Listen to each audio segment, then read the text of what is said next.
Hello brethren, this is Brother of Nodiatis. This video is about the auction house. Now, to access the auction house, click on this button in the lower left of your game screen. It's visible to all players, but only usable by standard or premium account holders. So you have to be a paid account. You had to have used a time card. Sorry, new players and ends and freebies. You can looky, but no touchy.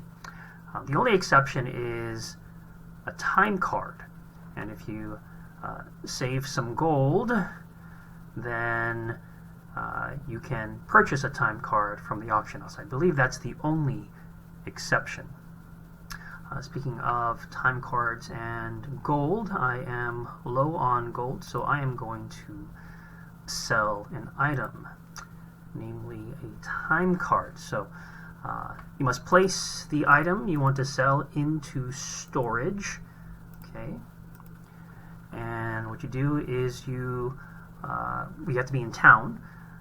I'm currently in Stronghead, so you right-click the item in storage. You click auction stack to players, whether it's a single item or a stack of them. It's the same process. And right now it's January of 2022. I think 1.7 million will sell quite quickly. Let me announce it. So, time card in auction house. I imagine it will sell within 30 seconds. Alright. Soulbound item, there you go. Done.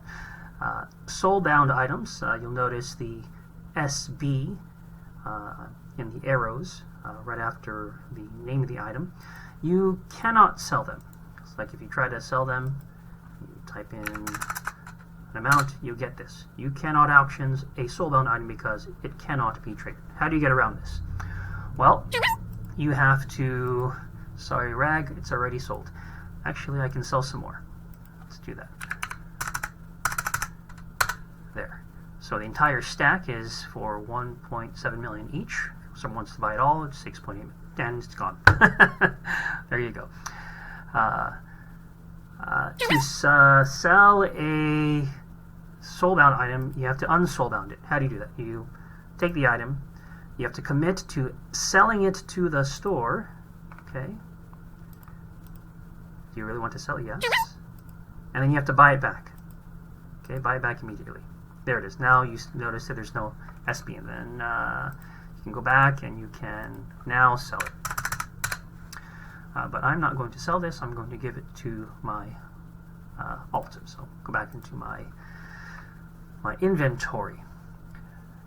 Now, the categories for the auction house. You click on the auction house button, and you see all these categories: weapons, helmets, breastplates, and so on. But the most interesting one, I think, for all players is going to be resources. And if you play the mini games after combat, then you know how much in-game gold you can make from selling your high-tier resources. And so click on any of the categories, and then it populates a list of all those sellers selling that category of items. So these are plants. And Starfire berries, T30 berries are rising in price. Notice the square after the icon, namely, and some of them don't have it, that little square, that gray square after an item is a visual reminder that the auctioned item is at your current location, meaning you have immediate access to it.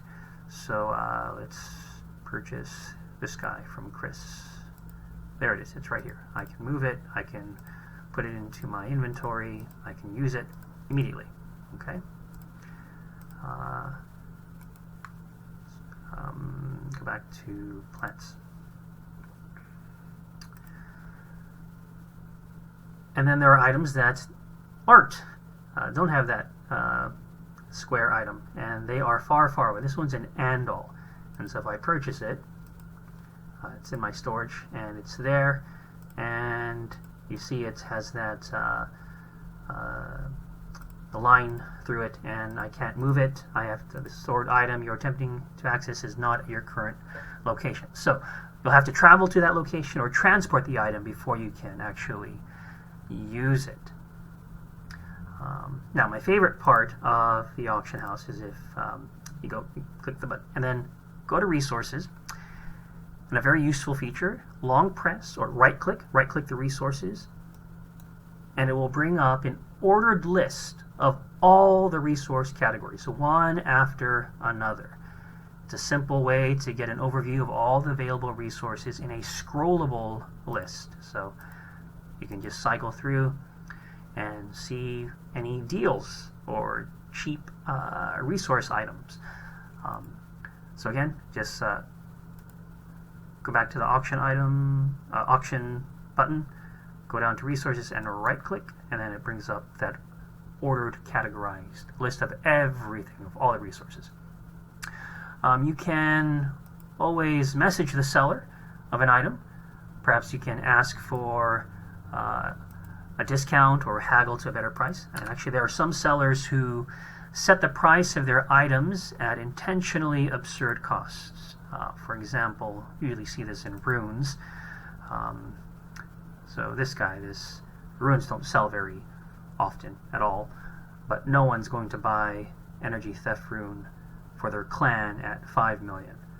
You might even actually be able to get it for free because someone just wants to gift it away. But you can always just message the seller and then ask for a discount. There are, again, this is how we use the auction house. And we're done.